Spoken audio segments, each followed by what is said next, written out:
Bulletin का बाकायदा आगाज करेंगे और सबसे पहले आपको बताएं कि मिनी बजट से पहले 115 अरब रुपए के टैक्स आयद कर दिए गए।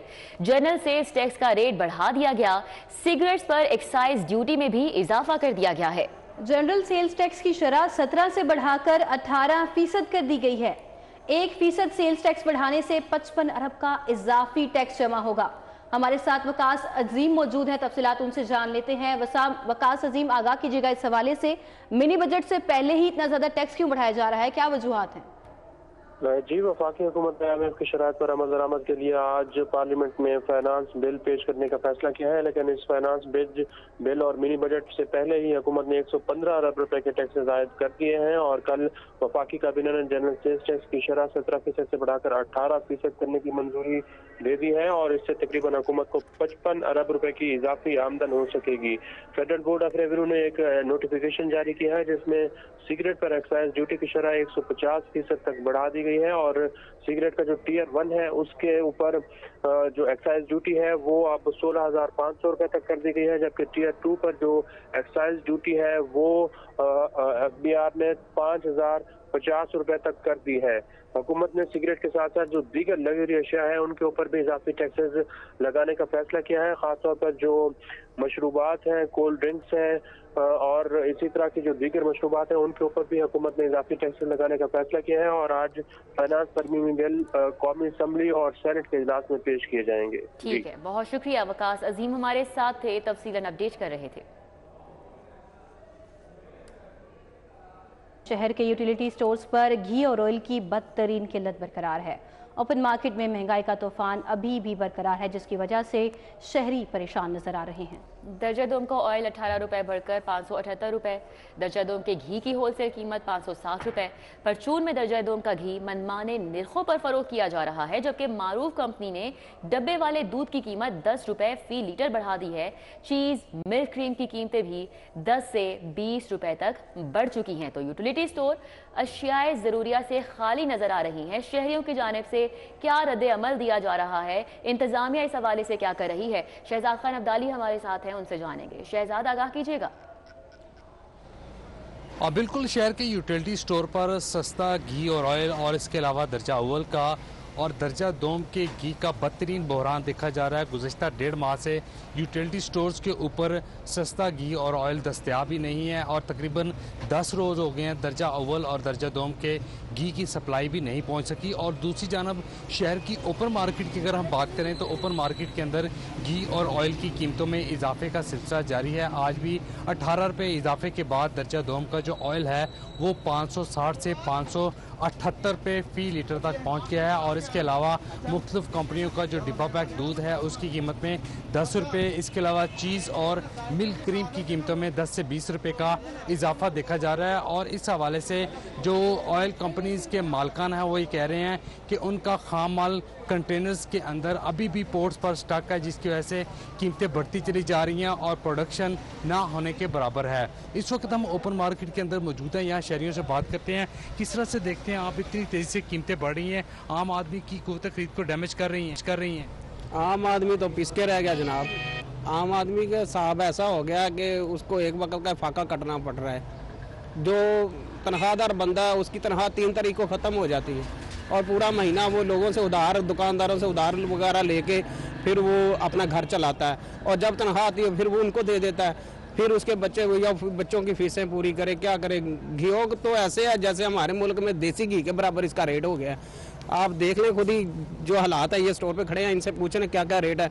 जो लोकल से लोकल घी है वो भी 500 से ऊपर है, तो क्या गरीब आदमी खाएगा, क्या लेगा। जिस बंदे के पास जाए वो यही कहता है जनाब जी पीछे से माल नहीं आता, वो हमारा माल आएगा, फैक्ट्रियाँ चलेंगी तो फिर हम ज़्यादा मकदार में देंगे और उसमें सस्ता भी आएगा। लेकिन ये सस्ता कैसे होगा? ये तो गवर्नमेंट की जिम्मेदारी है ना, ये आवाम की जिम्मेदारी तो नहीं है कि आपने बाहर से माल लेना है और वो माल आपने फैक्ट्रियों को प्रोवाइड करना है तो फैक्ट्रियाँ चलेंगी। आपने इनका दर्द जो है वो अल्फाज के ज़रिए महसूस किया होगा, यही तमाम कस्टमर्स का रद्दअमल है। शहरी ये कह रहे हैं कि महंगाई ने उनको पीस कर रख दिया है। जिस तरह से महंगाई बढ़ी है उस तनासब से आमदनियाँ जो हैं वो ना होने के बराबर रह गई हैं। इसलिए फेडरल गवर्नमेंट इस बात को रियलाइज़ करे और आम आदमी को रिलीफ देने के लिए इकदाम करे ताकि कम अज़ कम वो अपने इंतजामिया को एक्शन लेने की ज़रूरत है। शहजाद खान आपका बहुत शुक्रिया, आपने अपडेट किया। वाजिबात की अदम अदायगी, मुतादिद सरकारी इदारों के बिजली कनेक्शन मुनक़ता कर दिए गए हैं। महकमा रेलवेज के कनेक्शन बिलों की अदम अदायगी पर काट दिए गए हैं, जबकि TMEs के कनेक्शन भी वाजिबात की अदम अदायगी पर मुनक़ता कर दिए गए। कंटोनमेंट बोर्ड और वोल्टन बोर्ड के कनेक्शन भी मुनक़ता कर दिए गए हैं। तफसीलात जानते हैं इस हवाले से शाहिद नदीम सिप्रा से। शाहिद सिप्रा, बताएगा कौन कौन से सरकारी महकमे हैं जिनके कनेक्शन काटे गए हैं? जी बिल्कुल, लाहौर इलेक्ट्रिक सप्लाई कंपनी की जानिब से रिकवरी मुहिम का आगाज़ किया जा रहा है, और जिसके तहत नादहिंदा सरकारी और निजी जो सार्फिन हैं उनके कनेक्शन मुनक़ता किए जा रहे हैं, और जब तक उनकी जानिब से वाजिबात अदा नहीं होते वो कनेक्शन बहाल नहीं हो सकते। ज़राए की जानिब से ये बताया गया है कि एक्सीएन डिफेंस डिवीज़न की जानिब से आज शहर के मुख्तलिफ इलाकों में जो नादहिंदा सरकारी महकमे और इदारे हैं उनके कनेक्शन मुनक़ता किए गए हैं, जिसमें वाल्टन और लाहौर कंटोनमेंट बोर्ड जो है इनके मुतअद्दिद कनेक्शन मुनक़ता किए गए हैं, जिनकी जानिब लाखों रुपए के वाजिबात वाजिबुल अदा था। मुतअद्दिद नोटिस भिजवाए गए, तहम अदम अदायगी की वजह से ये तमाम जो सार्फिन हैं इनके कनेक्शन काट दिए गए। दूसरी जानिब अगर महकमा रेलवेज़ की बात की जाए तो वाल्टन और अतराफ़ में जो अकेडमीज़ हैं रेलवेज़ की, उनके कनेक्शन मुनक़ता किए गए हैं। इस पर भी बताया जा रहा है कि तकरीबन 30 लाख रुपए के वाजिबात वाजिबुल अदा थे और महकमा रेलवेज़ की जानिब से वो अदा नहीं हो रहे थे, जिसकी बुनियाद पर इनकी बिजली भी काट दी गई है। तो अब लेस्को ने अपनी रिकवरी मुहिम का आगाज़ किया है, जिसके तहत जो नादहिंदा और डिफ़ाल्टर्स कनेक्शन हैं उनकी बिजली मुनक़ता की जा रही है और उनसे वाजिबात वसूल किए जा रहे हैं। ठीक है, बहुत शुक्रिया सिप्रा, हमारे साथ आगाह कर रहे थे। अब बात करेंगे डॉलर की कदर में इजाफे की वजह से फ़ज़ाई टिकटों पर भी असर पड़ने लगा है। बैरून मुल्क जाने वाले मुसाफिरों के लिए मुश्किलात बढ़ने लगी हैं। लाहौर से जद्दा मदीना के टिकट में 28,000 रुपये तक का इजाफा हो गया है। सईद अहमद सईद हमारे साथ हैं, डिटेल्स बता रहे हैं। जी सईद। जी बिल्कुल, इधर डॉलर की कदर में इजाफे का ये मामला है कि उसके असरात जो हैं वो टिकटों पर मुसलसल पड़ना है वो शुरू हो चुके हैं, और बैरून मुल्क जाने वाले मुसाफिरों के लिए मुश्किलात है वो बढ़ना है वो शुरू हो चुकी हैं। डॉलर की कदर में इजाफे से जो लाहौर से जद्दा और मदीना की टिकट में है वो 28,000 रुपये तक इजाफा है वो हो चुका है, और इसके साथ ही जो लाहौर से जद्दा मदीना का किराया है वो 1,20,000 से बढ़कर 1,48,000 रुपये तक है वो हो चुका है। लाहौर से दुबई की बात करें तो टिकट में 11,000 रुपये इजाफे के बाद लाहौर से दुबई एक तरफा जो कम किराया है वो 88,000 रुपये से बढ़कर 99,000 रुपये तक वो हो चुका है, जबकि लाहौर से इस्तांबुल किराए में 15,000 रुपये तक इजाफे से जो एक तरफा किराया है वो 1,88,000 रुपये, जबकि लाहौर से टोरंटो किराए में 35,000 रुपये से ज्यादा इजाफे के बाद एक तरफा किराया जो है वो 5,03,000 रुपये है वो हो चुका है। दोनों मुल्क की बात करें तो लाहौर से कराची के किराए में 7,000 रुपये इजाफा है वो देखने में नजर आ रहा है, और डॉलर की कदर में इजाफे के साथ लाहौर से कराची जो तरफा किराया है वो 34,000 से बढ़कर 41,000 रुपये तक जो कम अज कम किराया है वो यहाँ पर चार्ज है वो किया जा रहा है। और यही कहा जा रहा है माहिरीन के मुताबिक कि डॉलर की कदर में इजाफे के साथ जो बैनुल-अक़वामी सफर है उसकी कदर में इजाफा है वो नजर आ रहा है। और जी सईद अहमद सईद हमारे साथ थे, अपडेट कर रहे थे, आपका बहुत शुक्रिया।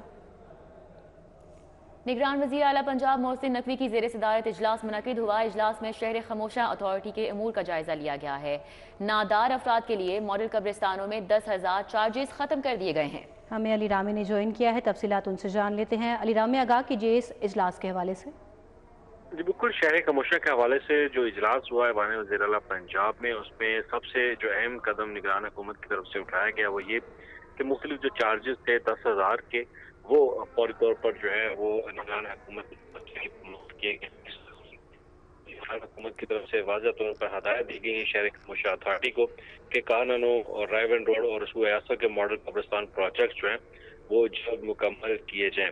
तो खास तौर पर जो कब्रिस्तानों में 10,000 रुपये के जो चार्जेस खत्म किए गए वो इससे पहले कब्रिस्तानों में कब्र की खुदाई, स्लैब और दीगर तस्सीस के लिए लिए जाते थे। लेकिन साथ ही वज़ीर आला पंजाब ने यह भी कहा कि कब्रिस्तानों की सफाई और तजावुज़ात जो है उसके खात्मे के लिए सर्वे जो है वो करवाया जाए और सर्वे की रिपोर्ट उनको जल्द मुहैया की जाए। तो कानून रोड में 825 कनाल, आलू काचा में खास 98, रायवन में 127 और सुयासल में 276 कनाल पर मॉडल कब्रिस्तान जो है वो जल्द मुकम्मल किया जाए। ठीक है, बहुत शुक्रिया अली रामी, हमारे साथ थे, अपडेट कर रहे थे। पंजाब में इलेक्शन की तारीख का ऐलान न करने पर तौहीन अदालत की दरखास्त हुई है। दरखास्त गुजार शहरी के वकील अजहर सिद्दीक ने इलेक्शन कमीशन की प्रेस रिलीज पेश कर दी।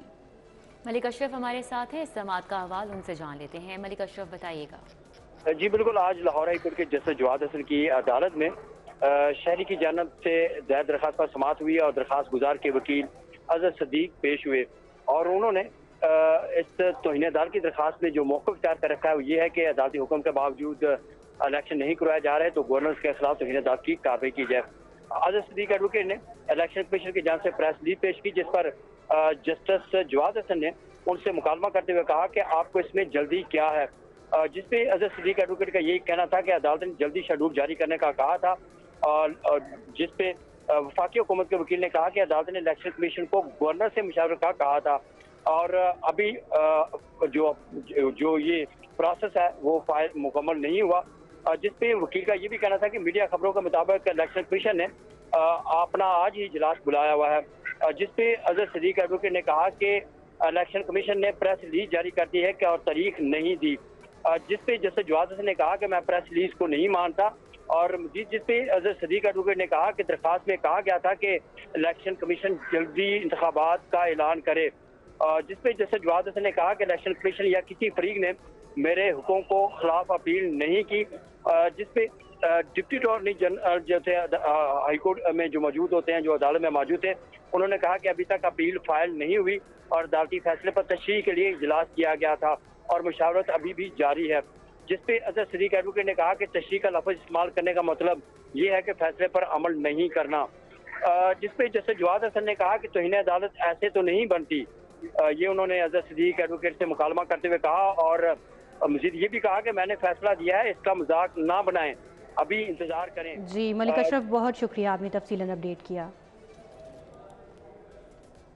आपको बताएं, नए बनने वाले अजला में 500 से जायद नई तैनातियाँ रोक दी गई हैं। गुजरात डिवीजन नए अजला में तैनातियाँ साबिक दौरे हुकूमत में मंजूर की गई थी। तफसीलात जानते हैं अली रामे से। अली रामे, अपडेट कीजिए इस बारे में। बिल्कुल, साबिक दौरे हुकूमत में पंजाब के अंदर एक नई डिवीज़न और नए 4 अजला जो है 5 अजला वो बनाए गए, लेकिन उसमें से एक ज़िला तौंसा उसको फौरी तौर पर इलेक्शन कमीशन की हदायत के मुताबिक बोर्ड ऑफ रेवेन्यू ने मुअत्तल कर दिया उस नोटिफिकेशन को, लेकिन अब जो दीगर अजला हैं उस पर निगरान हुकूमत ने फैसला किया कि वहाँ पर तैनातियाँ नहीं की जाएंगी, तो ये फ़ैसला मौखर किया गया। अब हमारे पास जो दस्तावेज़ात हैं, इन दस्तावेज़ात के मुताबिक गुजरात की नई जो डिवीज़न है उसके साथ साथ जो दीगर अजला 4 बनाए गए, वहाँ पर 500 से ज़ायद अफसरान के और अमले की तैनातियाँ जो है वो फौरी तौर पर रोक दी गई हैं और साथ ही वहाँ पर जो नई भर्तियों के हवाले से साबिक दौरे हुकूमत ने मंजूरी दी थी वो अमल जो है वो भी मुकम्मल नहीं हो सकेगा, लेकिन उसमें एक शर्त रखी है और वो शर्त ये कि जो पब्लिक सर्विस कमीशन के थ्रू जो भर्तियाँ की जा रही हैं वो सिलसिला जारी रहेगा, लेकिन जो दीगर भर्तियाँ हैं जो डिपार्टमेंटल हैं वो भर्तियाँ नहीं हो सकेंगी।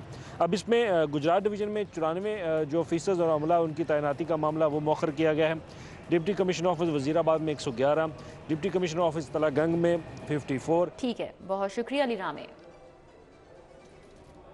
आगे बढ़ते हुए आपको बताएं कि डिस्ट्रिक्ट एजुकेशन अथॉरिटी का बड़ा कारनामा, 720 स्कूलों में दर्जा चाहरम की भर्तियों में मुबैना करोड़ों की करप्शन का इंकशाफ हुआ है। मजीद क्या क्या इंकशाफात सामने आए हैं, जुनेद रियाज हमें बता रहे हैं। जी जुनेद।